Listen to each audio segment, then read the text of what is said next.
hearty welcome from the Grace College of Engineering, which is located at Tuticorin, and this is Besley Anja from the Department of EEE. Today I am going to discuss about the voltage to frequency characteristic of an IC, that is NE bar SC566, and the ultimate aim of this experiment is to learn about the voltage control oscillator in terms of our IC NE bar SC566.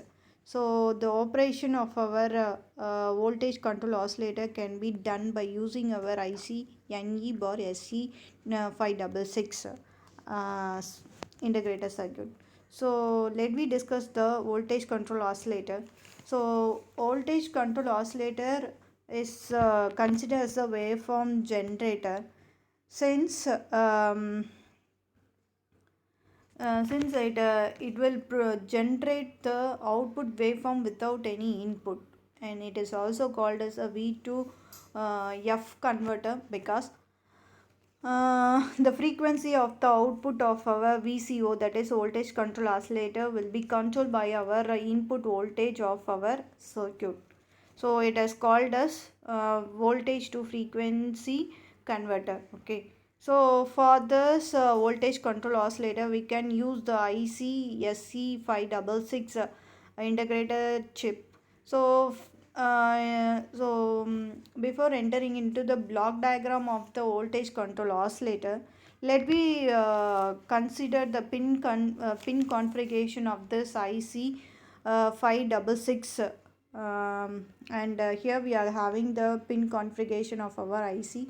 So it will consist of 8 pins, and the most important pin is 3 and 4. So one VCO, that is one oscillator, will generate two output at simultaneously.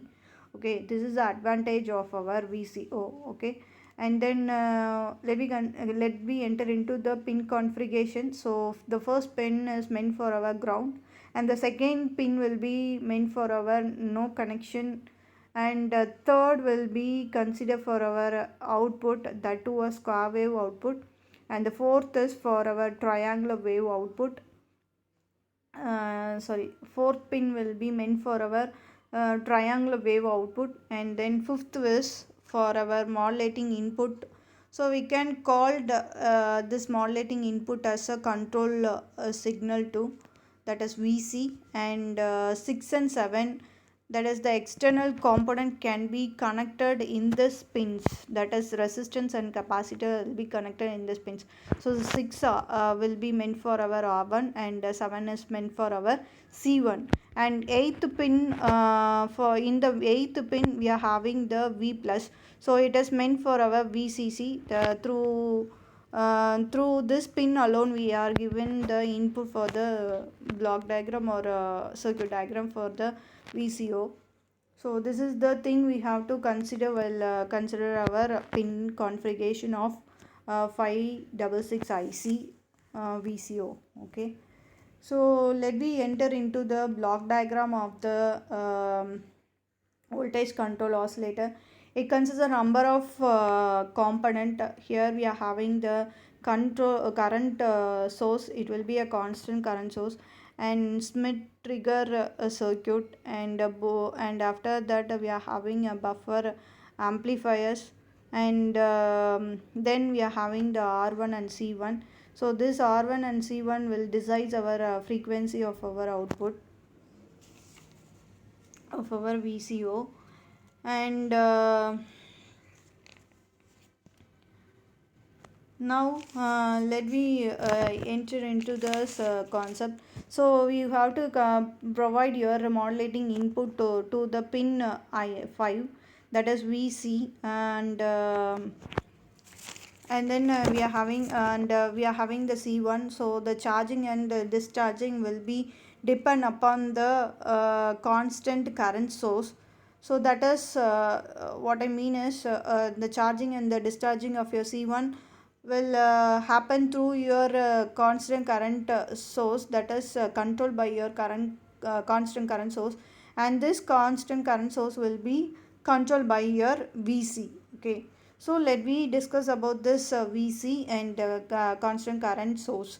Here your VC, that is the voltage across your pin number 5 will be the same to your pin number 6. So this VCO will be designed in such a way that your voltage across your pin number 5 and 6 will be same. Okay, when your voltage in your 5 will increase, your 6 will also increase, so thereby your R1 voltage will be decreased. So this is all about your current source. Okay, so next, how this VCO will gives you the triangular waveform and square waveform when you are giving the input. Let me discuss the operation of it. So Smith trigger will always gives you the square waveform. So what is the operation behind it will be discussed now. So when your capacitor C1 is charging, that is from 0.25 to 0.5 VCC, it will be charged. At the same time, your Smith trigger will produce you a square waveform. That is, it will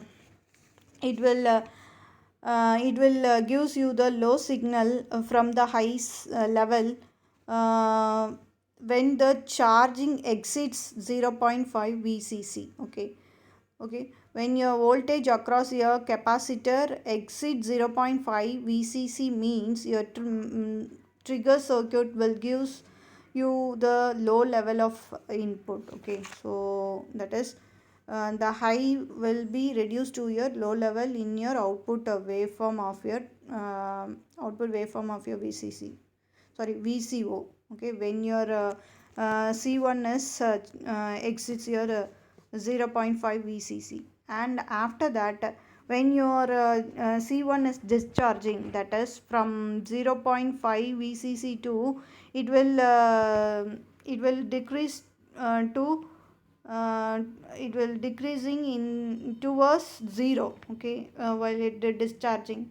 So at that time, when it reaches, that is, it is coming from 0.5 VCC to, when it reaches to 0.25, at that time your Smith trigger circuit will gives you high level input. Okay, this is how we are getting your square wave in our Smith trigger, and after that it will be obtained at the third pin. Okay, so hope you understand it.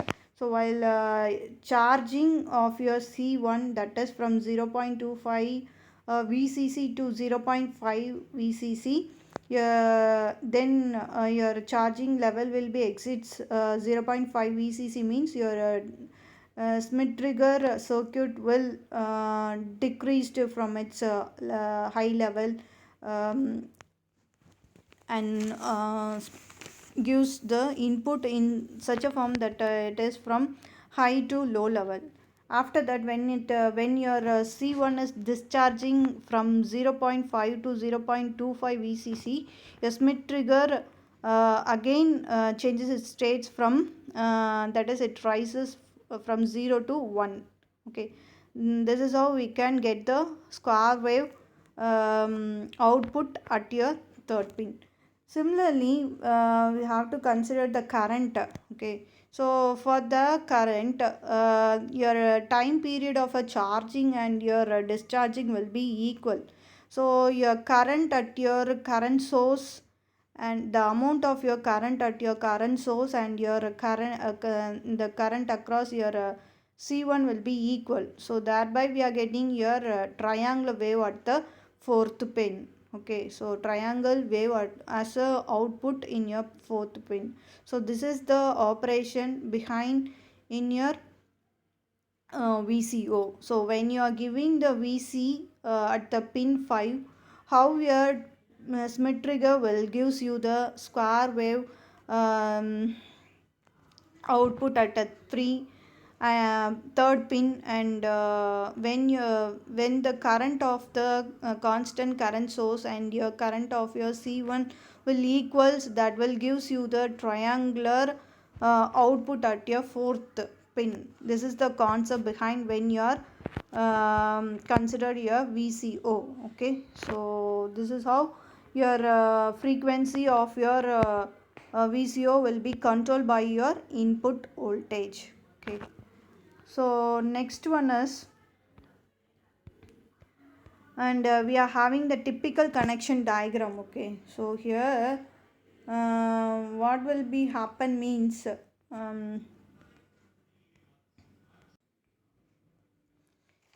here your control signal is controlled by your potential divider, and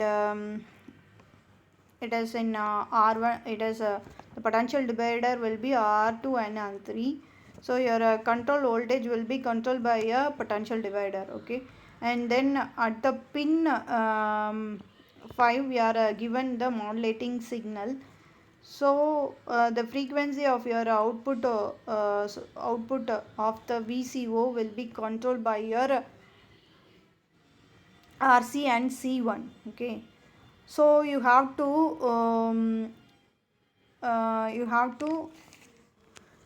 select, first you have to select the C1. Let me consider the pin configuration. Here 6th and 7th will have the R1 and C1, right? So as I said earlier, in this typical connection diagram, you have to first select the R1 and C1 as a desired one to vary your frequency of your output. Okay, so that you can make the output frequency at the center of your operating point.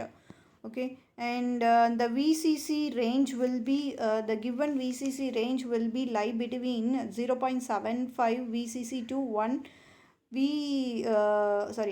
VCC, that is 0.75 VCC to VCC. Okay, so this will be help to vary your frequency from 10 to 1.